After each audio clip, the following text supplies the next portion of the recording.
Multiple births happen very infrequently. The odds decrease dramatically the more children that are born at once. The odds of twins, for example, is 1 in 250 pregnancies. The odds of triplets is about 1 in 62,000.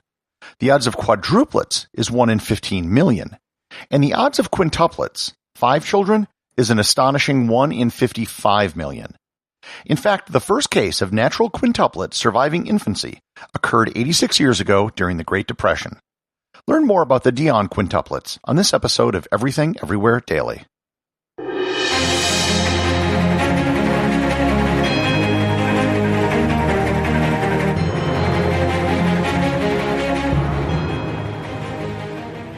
This episode is sponsored by the Travel Photography Academy. In 2007, I sold my home to travel around the world. I bought an expensive camera that I didn't know how to use and took a bunch of terrible photos. Several years, 100 countries, and tens of thousands of photos later, I'd improved my photography to the point where I was winning national awards, being named Travel Photographer of the Year 3 times in North America. I created the Travel Photography Academy so you don't have to spend the many years that I did to improve your photography. Even though we can't easily travel right now, you can still work on improving your photography at home and in your own community. Just go to travelphotographyacademy.com or click on the link in the show notes to start improving your photography today. While still not what you would call common, multiple births, especially extreme multiple births, occur more frequently today than they did in the past. For starters, fertility drugs have made extreme multiple births more possible. You've probably all seen the reality TV shows of families that had 6 to 8 children at once. In every one of those cases, the multiple births were the result of taking fertility medication, which drastically increased the odds of multiple births. The odds of multiple births beyond twins amongst humans, however, are exceedingly rare in nature. Not only the odds of it happening rare, but the odds of survival diminish dramatically the more children which are born at once. The average length of a human gestation is approximately 40 weeks. The average length of gestation for quintuplets, for example, is only 29 weeks. That means almost every large occurrence of multiple births will be premature. Prior to the advent of modern medicine, the odds of survival of premature births were very, very low. That's why it wasn't until the 20th century when the world's first case of surviving quintuplets was born. On May 28, 1934, in Callander, Ontario, 5 identical girls were born to Olivia and Elzerie Dionne.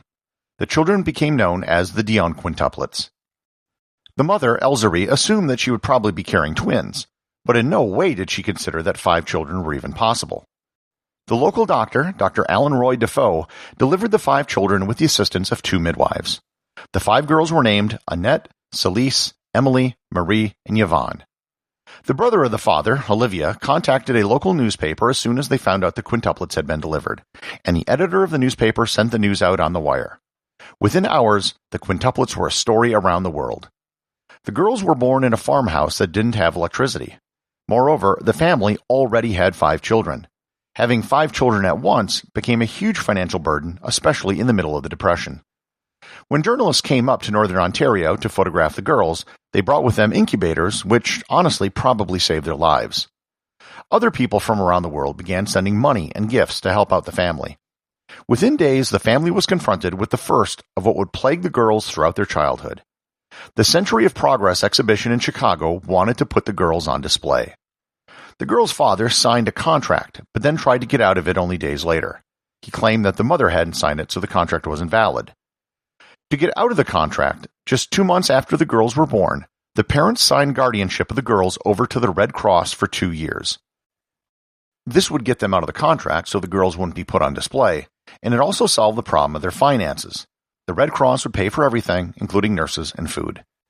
The parents did eventually make a trip to Chicago for the World's Fair and did appearances as the parents of the quintuplets. The children did not attend. However, that seemingly innocuous trip by the parents became the basis for the event which changed the girls' lives forever. The Premier of Ontario at the time, Mitchell Hepburn, used this as an excuse to pass legislation in the Ontario Parliament that gave custody of the girls to the province until the age of 18. They were basically taken by the government without the consent or approval of the parents. The supposed reason for taking the children was that so they wouldn't be exploited and they would be protected from promoters. The irony and hypocrisy of this would soon become quite evident.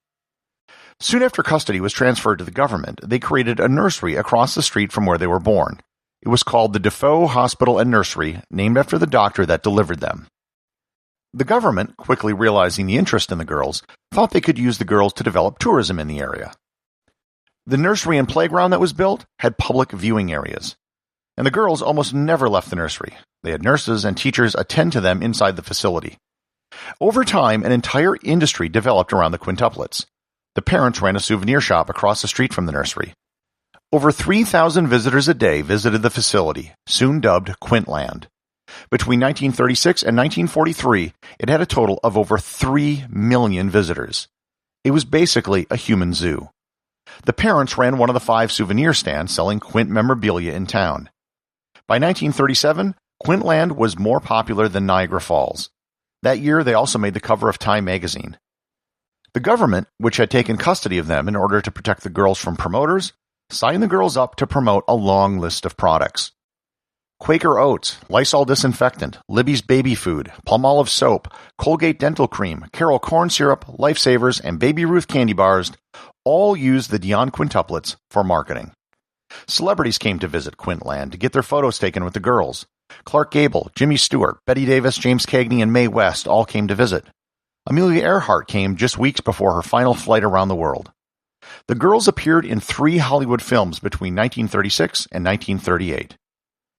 In theory, there was a trust fund established for the girls where all the money was supposed to go. But anything even remotely associated with the quintuplets was paid for out of the trust. If a government official came to visit, their visit was paid for out of the girls' trust fund.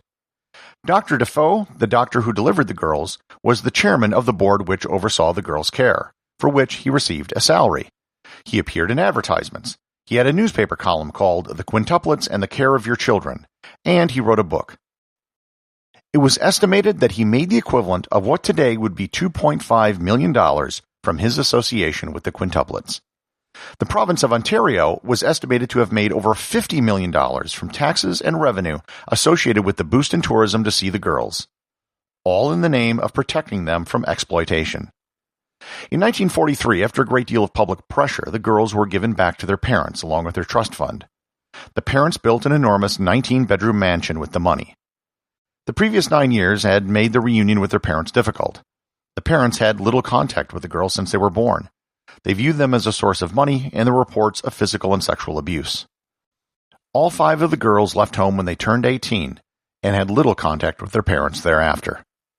Emily wanted to become a nun. At the age of 20, while she was still a postulant, she had a seizure while she was sleeping and accidentally suffocated.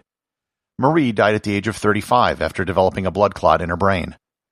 Despite the millions of dollars made by the girls when they were young, they all had financial difficulties later in life as they saw almost none of the money as adults.